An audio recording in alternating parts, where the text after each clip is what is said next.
Olá, sétimo ano. Vamos lá para a nossa próxima aula. A gente vai dar continuidade ao nosso assunto de falar sobre população. Né? A gente está falando sobre população brasileira e agora a gente vai estar falando sobre a mobilidade da população, né? Que é estudado aí com base na migração, né? Que é o deslocamento da população de uma região para outra. Essa mobilização, ela ocorre por vários motivos, de várias maneiras, tem consequência, tem nome diferente de quem se desloca indo do seu local de origem para outro local, tem o nome que se dá para quem chega em um local vindo da sua região de origem. Então, a gente vai dar uma olhada nesses pontos importantes. Os nomes, os dois tipos principais de deslocamento, né, que é migração interna e migração externa, e como funciona esse deslocamento, ok? Vamos lá para a nossa página 326, 363. Eu vou compartilhar aqui a tela, você abre seu livro aí para você acompanhar.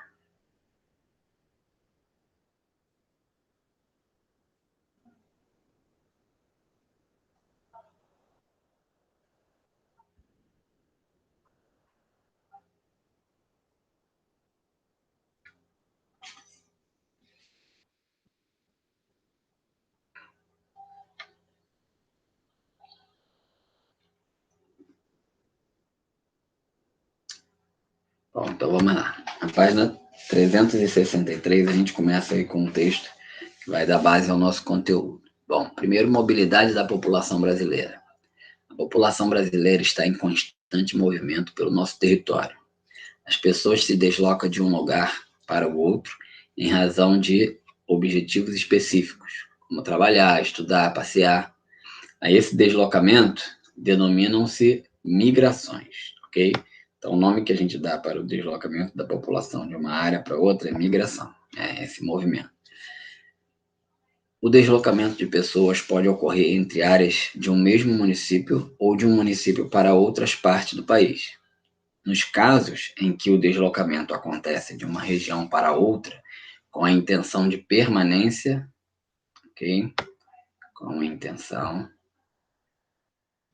de permanência, podemos nomear essa mobilidade de migração interna. Lembrando aqui, já já a gente vai ver a diferença entre os dois assuntos. A gente está falando aí de,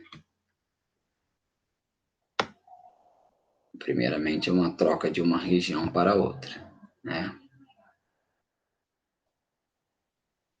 Com a intenção de permanência. E entre uma região e outra, a gente vai ter uma migração interna, ok? As migrações internas sempre ocorreram no Brasil. Porém, em alguns momentos da nossa história, os fluxos migratórios interferiram diretamente na distribuição espacial da população pelo território, ok? Então, sempre ocorreram, mas em alguns momentos elas interferiram na distribuição espacial, ou seja, o que diferencia de ter mais pessoas em um lugar do que no outro também recebeu a contribuição dessa migração interna, né? Dessa mudança de população de uma região para outra região dentro do mesmo território brasileiro.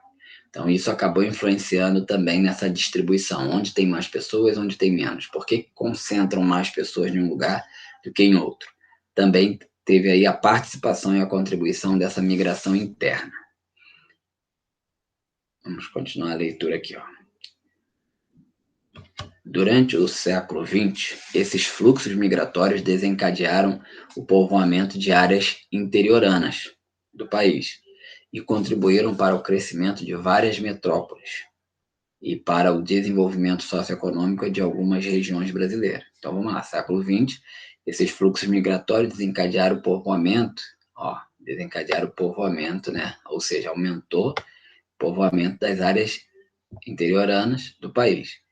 E também contribuiu para o crescimento de várias metrópoles e para o desenvolvimento socioeconômico de algumas regiões brasileiras. Em cada um desses fluxos, houve um fator repulsivo, né, primeiramente. Fator repulsivo é quando você tem pessoas que estão em uma determinada região e esse fator, né, tem algum motivo para que a pessoa saia daquela região. Então, quando tem um motivo para a pessoa sair daquela região, a gente chama isso de um fator repulsivo. Ou seja, que impulsiona a saída das pessoas de uma região de origem. Assim como também tem o fator atrativo, né, que é aquele que faz com que a pessoa procure essa nova localização. Aí, continuando aqui, ó, que estimulou a migração para determinada região. Então, a migração ela acontece por alguns motivos, como trabalho, como está aqui em cima, ó, trabalho, estudo, passeio, e dentro desses aspectos, né, lembrando que a gente está mobilização ela é ampla, mas quando a gente vai chamar de migração interna, ela tem a intenção de permanência. E ela, quando tem a intenção de permanência, ela tem os fatores que expulsam, né? Repulsivo, e tem os fatores que atraem. É expulsa da onde a pessoa está para procurar um novo local, e aquele local que ela procurou tem algo que atrai, para ela estar procurando aquele lugar. Então, continuando aqui, ó, os mapas e os textos a seguir tratam desses principais fluxos migratórios de nosso país. Então, a gente vai ver agora 3 mapas que mostram 3 momentos de migração interna no território brasileiro. Bom, o primeiro aqui, ó, foi entre 1950, né? A gente começa para entender um mapa temático, a gente tem que ler o título dele. Então, Brasil, migração entre 1950 e 1960. Como caracterizou aí a migração interna no Brasil, nesse período aí entre 1950 e 1960? Opa, peraí.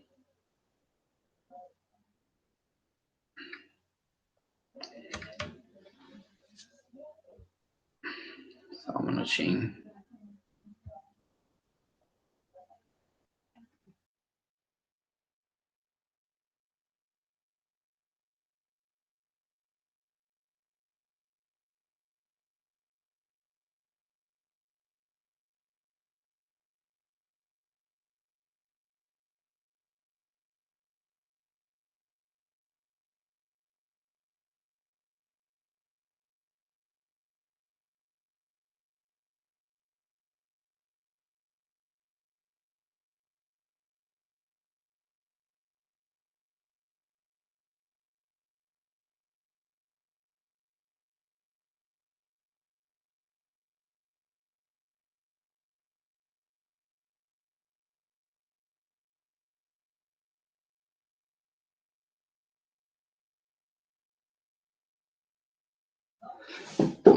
Estamos de volta aqui.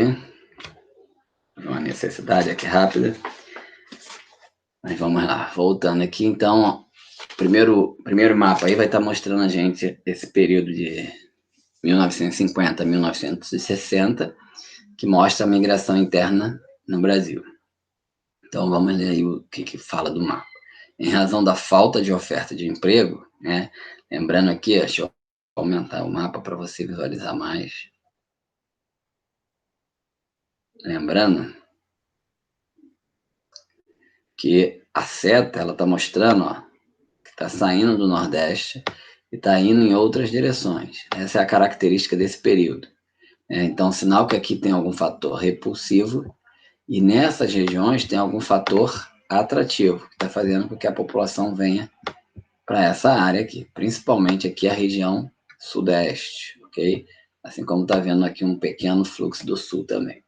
Então, a principal característica desse período entre 1950 e 1960 é que as pessoas saíam, se deslocavam da região nordeste e iam em direção ao sudeste. Por quê? Falta de emprego e dos longos períodos de seca que ocorrem aí no Nordeste, né?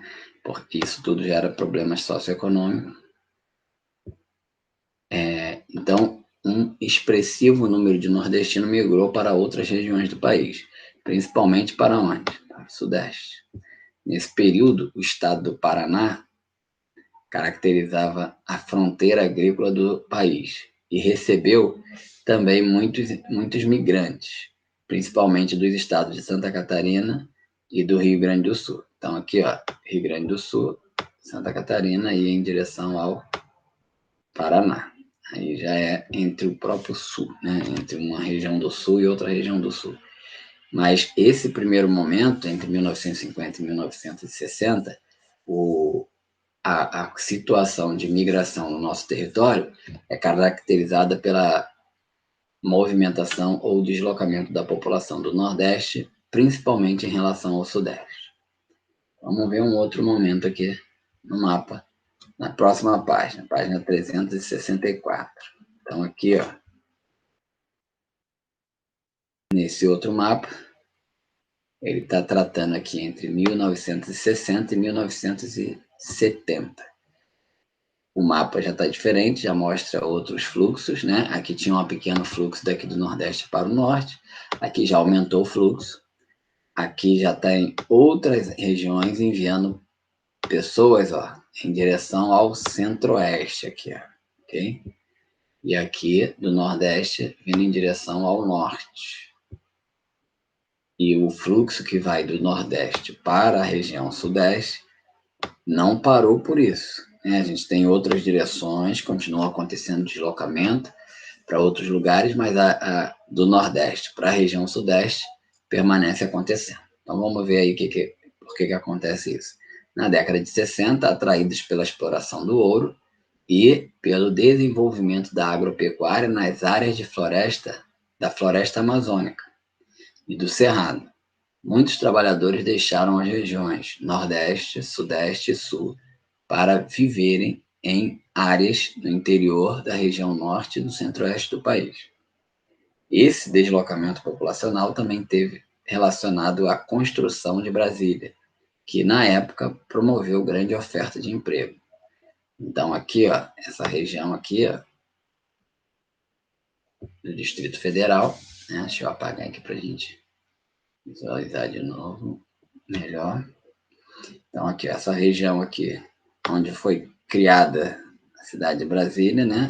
O Distrito Federal, essa região também se tornou uma forma de atrair pessoas e as pessoas se movimentarem naquela direção, ok? Vamos ver o próximo. O próximo está falando da década de 1970 e 1980.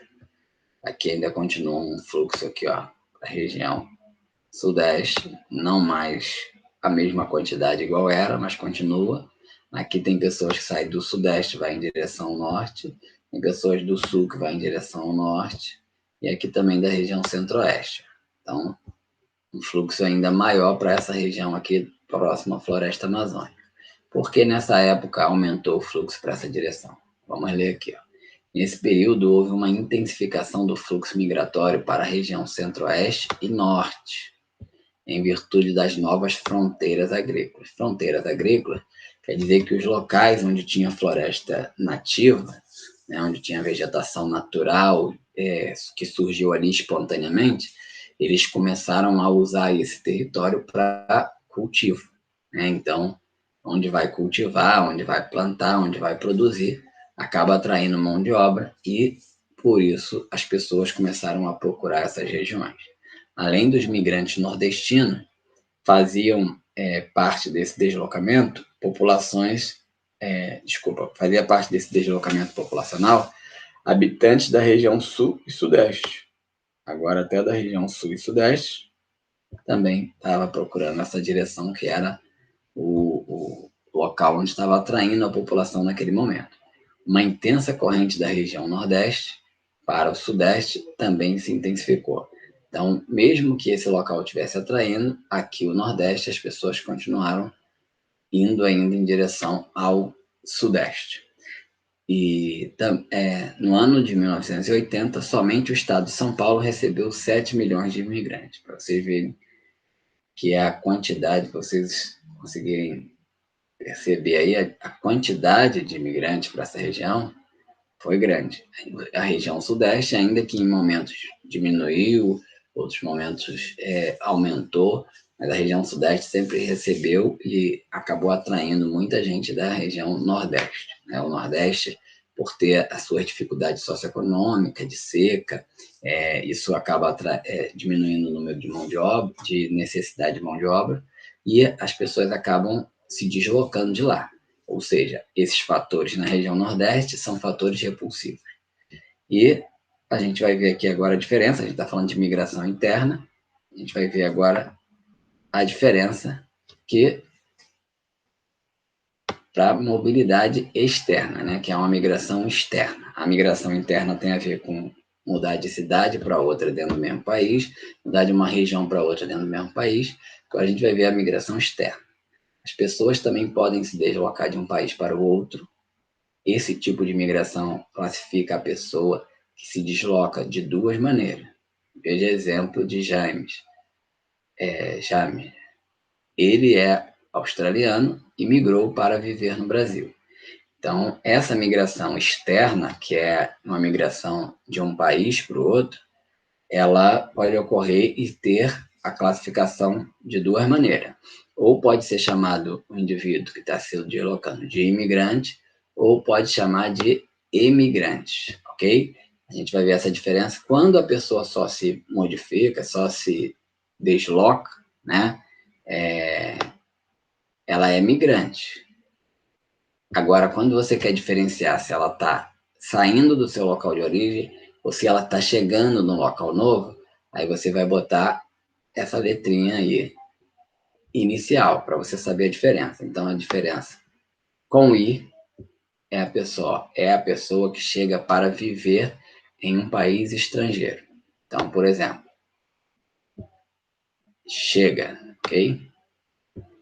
Ou seja, em um país que não é seu de origem. Então, a pessoa vem da Austrália para o Brasil. Ela é o quê? Imigrante. Chega aqui, ela é tratada como imigrante. Ela vem dos Estados Unidos, vem de Portugal, da Itália, da França, vem para o Brasil.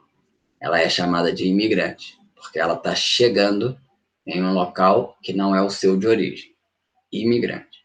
E agora a gente tem também o com E. A letrinha I aqui, ó, o E.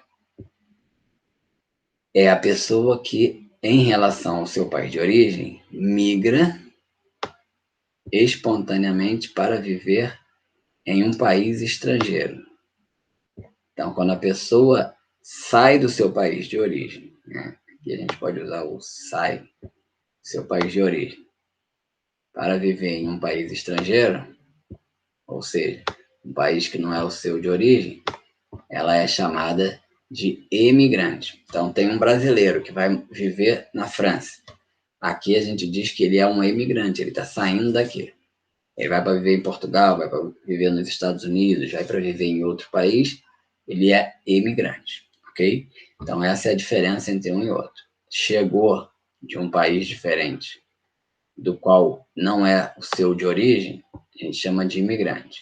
Saiu do seu país de origem, a gente chama de emigrante, ok? Essa é a diferença entre os dois. Então, tudo bem, gente.